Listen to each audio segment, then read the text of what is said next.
Teman-teman pernah ngebayangin nggak kalau saat ini teman-teman semua punya kesempatan untuk duduk ngopi dengan diri kalian sendiri waktu kalian muda, ya masih muda sih, mudaan lah, mudaan, oke. Kira-kira kalian mau ngobrolin apa sih? Nah saya hari ini umur 32 tahun, kalau saya punya kesempatan untuk kembali dan ngobrol ke diri saya umur 20-an, kira-kira obrolan ini akan muncul di kepala saya. Yang pertama saya akan ngobrolin adalah, saya akan ngebawa diri saya ke momen dalam hidup yang menurut saya punya impact yang besar banget ke dalam hidup saya. Satu, ketika saya decide untuk beli mobil di umur 20-an. Dan kedua, ketika saya beli iPhone.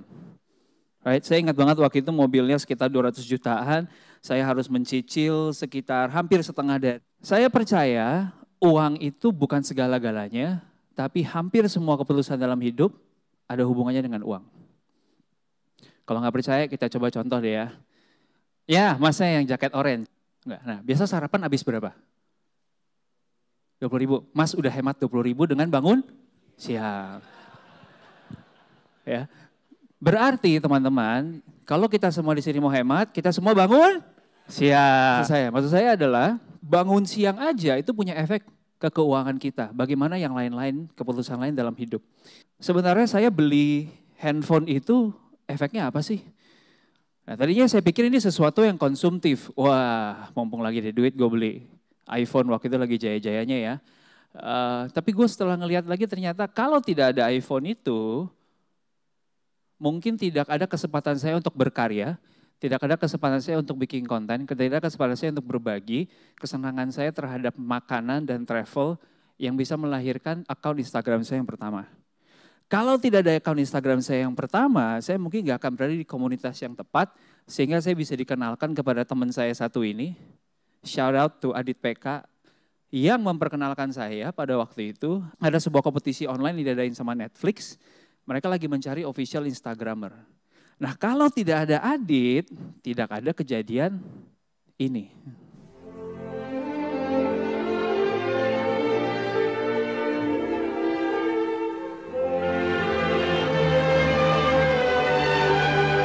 Adalah lebih dalam tentang investment.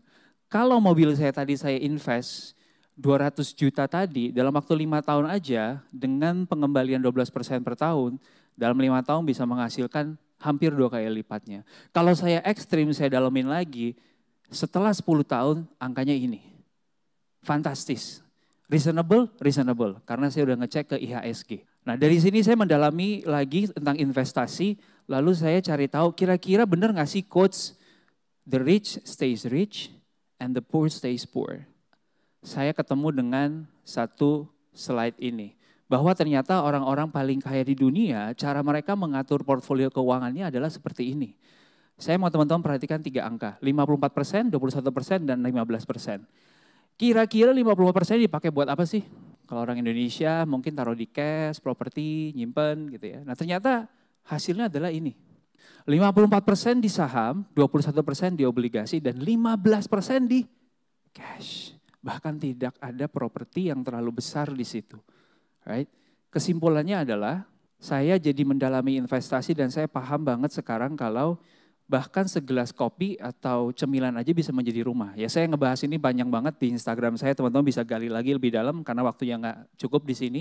Makan yang proper, wah gila, return on investment-nya bisa berkali-kali lipat. Bukan hanya soal bertambah efek ganteng ya, ini real case ya teman-teman. Ada orang di sana di UK namanya Gwilly, ini before and after-nya jauh banget. Tapi mungkin kalau saya pakai contoh orang lain kurang asik ya. Saya pakai contoh saya sendiri. Oke, by the way ini bukan lagi pamer ya. Kalau saya merasa ganteng, ini dibilang saya ria lagi. Saya harus pakai contoh saya sendiri supaya saya nggak bullshitting teman-teman. Kenapa saya baca komen yang bawah deh. Gue keseleo cuma gara-gara bangun tidur salah dari samping kasur gue. Gitu. Dan itu kejadian teman-teman. Kalau kita dari muda udah bisa mengatur kesehatan kita dengan lebih baik, kita bisa lebih siap kapanpun ada challenges yang masuk dan kapanpun ada kesempatan atau opportunity yang masuk. Kalau kita mau menuai karir yang sukses di umur 30, apa yang harus kita tabur? Tanam ilmu, tanam skill, tanam network, seperti yang tadi Mas Sulung bilang, sehingga ketika di umur 30, kita bisa dihargai sesuai dengan skill, network, dan kompetensi yang kita punya. Yang keempat, kalau saya bisa punya kesempatan ngobrol lagi dengan diri saya waktu muda, saya akan bilang, jangan kebanyakan mikir bro, tenang aja. Umur 20, kalau kata John Mayer, kalau kita bisa menemukan apa yang kita suka, apa yang kita jago, apa yang dunia butuhkan, dan apa yang dunia bisa bayar kita, itu sweet spot banget. Dan itu yang saya pengen share ke teman-teman. Tepuk tangan buat Gary V dong. Gokil. And again, di setiap kesempatan saya gunakan untuk mengenalkan Indonesia, supaya jangan lupa saya kasih kaos bolanya tim Indonesia.